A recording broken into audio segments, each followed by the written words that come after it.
কথিত আছে এই বিলের এক মৌসুমের ধান দিয়ে বাংলাদেশের মানুষের প্রায় ২.৫ দিনের খাদ্য চাহিদা পূরণ করা সম্ভব।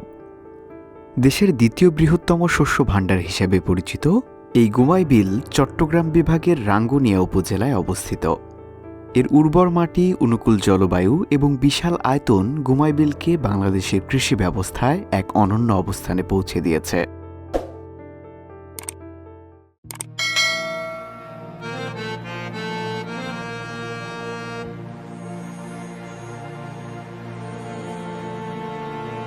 চট্টগ্রাম শহর থেকে প্রায় ৪০ কিলোমিটার দূরে অবস্থিত দেশের দ্বিতীয় বৃহত্তম এই বিল।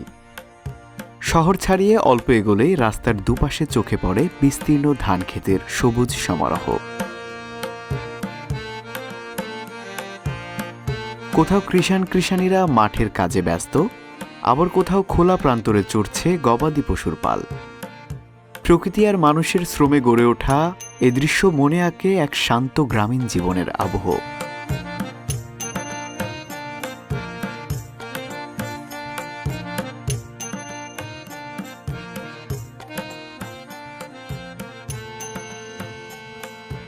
গুমাই বিলের বর্তমান আয়তন ৩,০০০ হেক্টর এবং আবাদযোগ্য জমির পরিমাণ রয়েছে প্রায় ২,৪০০ হেক্টর।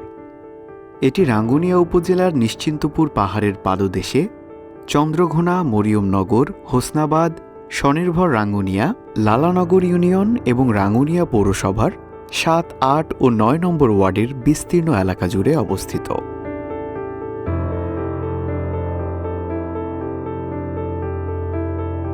গুমাই বিলের জীবনধারা টিকে আছে তার জলধারার উপর। এই বিলে জল সরবরাহের প্রধান উৎস হল কর্ণফুলী নদী এবং আশেপাশের পাহাড় থেকে নেমে আসা অসংখ্য ঝর্ণার স্রোতধারা।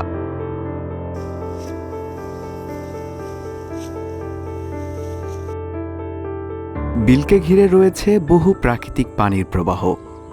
বাইনালার ছড়া, সোনাইছড়ি, মুন্দরি, কুরমাই, ইছামতি, এছাড়া আছে বারোঘনিয়া, ঘাগরা খাল ও গুট্টাকার খাল, যা একত্রে গুমাই বিলের জলপথকে তৈরি করেছে সমৃদ্ধ।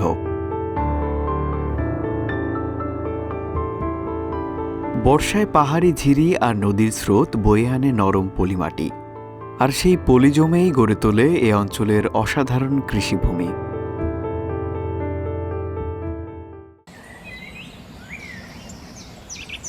গুমাই বিলে সকালটা শুরু হয় স্নিগ্ধতার কোমল পরশে। পূর্ব দিগন্তে আলোর প্রথম রেখা দেখা দিতেই বিল জুড়ে ধীরে ধীরে জেগে ওঠে জীবন। পাখিদের কলকাকলি আর ভোরের সোনালি রোদ গায়ে মেখে চাষিরা নীরবে পা বাড়ান মাঠের পথে।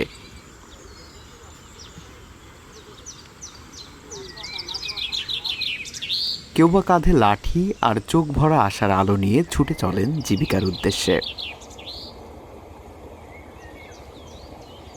একদিকে সুউচ্চ পাহাড়ের নয়নাভিরাম দৃশ্য, অন্যদিকে বিস্তীর্ণ প্রান্তরের সবুজ গালিচা। বর্ষায় গুমাই বিলের যে থই থই রূপ, হেমন্তে তার লেশমাত্র নেই। সোনালি ধানের ঢেউয়ে ভরে ওঠে পুরো বিল।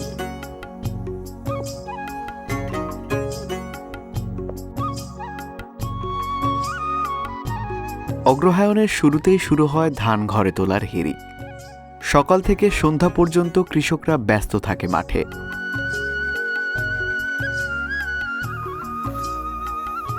পাকা ধানের ঝনঝন শব্দে মুখরিত হয় চারপাশ, আর রাঙ্গুনিয়া অঞ্চলের মানুষ ব্যস্ত থাকে নবান্নের ফসল ঘরে তোলায়।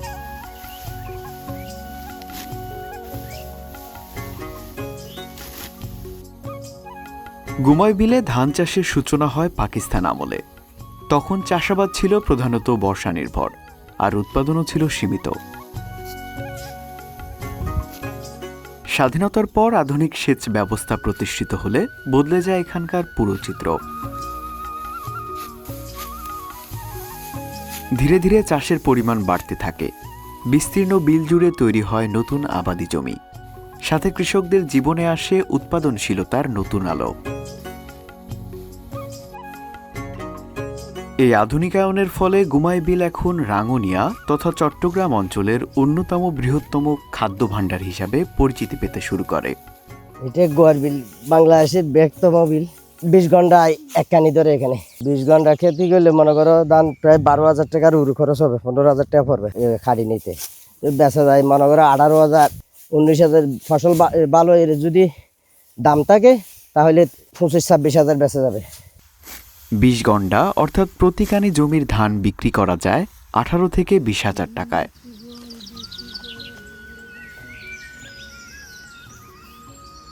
পাকা ধান আর পোকামাকড়ের লোভে বিভিন্ন পাখির ঝাঁক নেমে আসে মাঠে। দূর দূরান্ত থেকে আসা অতিথি পাখির ঝাঁকও দেখা যায় কখনো কখনো।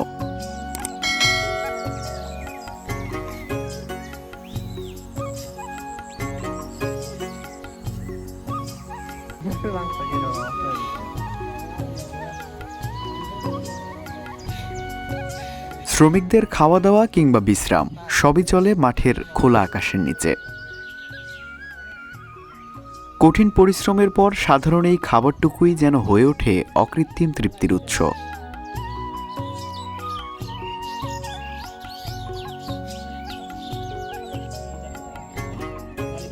বিশাল মাঠের মাঝে একটু গাছের ছায় হয় তাদের ক্ষণিক আশ্রয়। প্রখর রোদ আর অবিরাম পরিশ্রমে ক্লান্ত দেহ খুঁজে পায় এক মুহূর্তের শান্তির পরশ।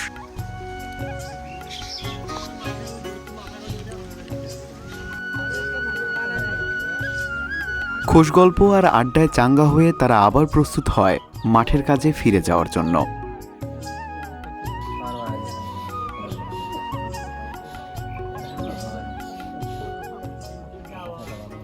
গুমাই বিলে পানি প্রবাহের জন্য রয়েছে একাধিক খাল। এসব খাল শুধু আবাদি জমিতে সেচের পানির যোগানই দেয় না, যোগান দেয় স্থানীয় জেলেদের জীবিকার রসদ।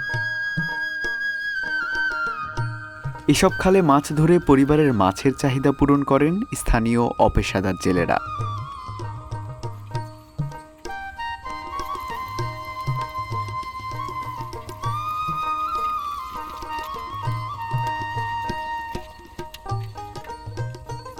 বিল শুকিয়ে এলে খালের পানিতে মাছের পরিমাণও কমে আসে। এর মাঝে নতুন এক আতঙ্ক হয়ে দেখা দিয়েছে সাকার ফিশ।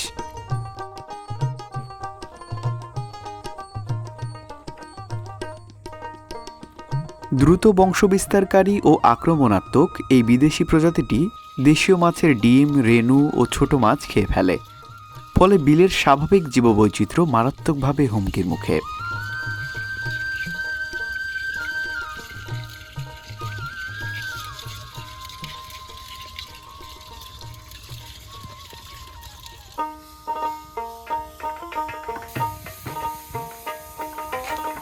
বিস্তীর্ণ সোনালী মাঠ পেরিয়ে ধানের আটিগুলো এখন বাড়ির পথে।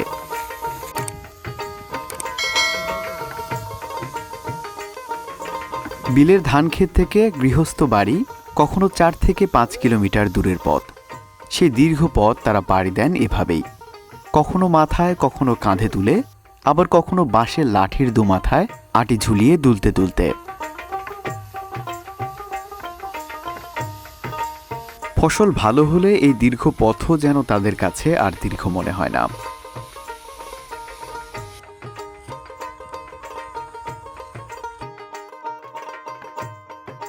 গুমাই বিলে প্রতি বিঘা জমিতে আমন ধানের উৎপাদন সাধারণত 17 থেকে 20 মণ পর্যন্ত হয়ে থাকে।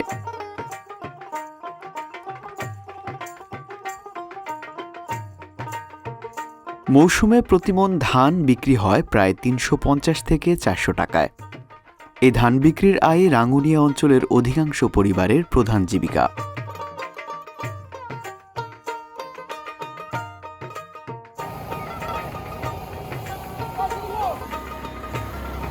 ধান মাড়াইয়ের পর পাওয়া যায় বিপুল পরিমাণ খড়। বর্ষায় যখন মাঠঘাট পানিতে তলিয়ে যায় তখন এই খড়ই হয়ে ওঠে গবাদি পশুর প্রধান খাদ্য।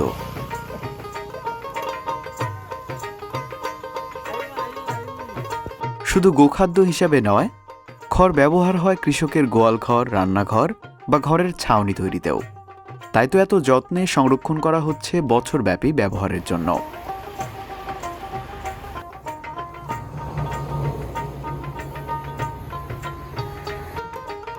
ধান কেটে নেওয়ার পর পুরো গুমাই বিল তৈরি হয় গবাদি পশুর বিস্তীর্ণ চরণভূমিতে।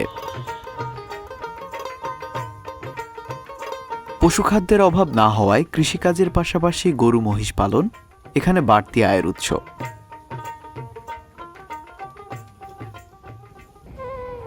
অতীতের গৌরবোজ্জ্বল ইতিহাস এখন যেন ম্লান হয়ে আসছে। একসময় গুমাই বিলের আয়তন ছিল বিশাল। পুরো 4000 হেক্টর জমি ছিল একফালি সবুজ সমুদ্রের মতো বিস্তৃত।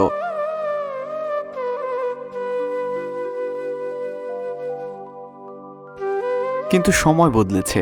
মানুষের চাহিদা, অনিয়ন্ত্রিত দখল, বিল ভরাট, সব মিলিয়ে সেই গুমাই বিল আজ আর আগের মতো নেই।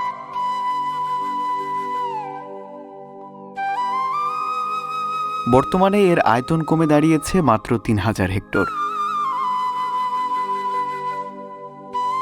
তার সাথে যোগ হয়েছে অবৈধ ইটভাটার কালো ধোঁয়া।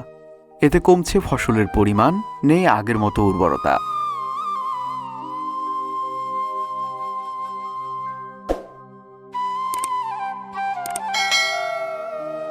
প্রতি বছর বিলের আয়তন একটু করে কমছে, যেন ইতিহাসের পাতা থেকে ধীরে ধীরে মুছে যাচ্ছে এক সমৃদ্ধির অধ্যায়। গুমাই বিলের এই সংকোচন শুধু এই এলাকার ক্ষতি নয়, এটি পুরো অঞ্চলের খাদ্য নিরাপত্তা, পরিবেশ, জলধারা এবং মানুষের জীবনধারার ওপর গভীর প্রভাব ফেলছে। গবেষকরা বলছেন, দখল ভরাটের এই ধারা অব্যাহত থাকলে কয়েক দশকের মধ্যেই গুমাই বিল তার প্রাকৃতিক স্বরূপ হারাবে, আর কৃষকেরা হারাবে তাদের প্রজন্মের পর প্রজন্ম ধরে লালন করা জীবন জীবিকা।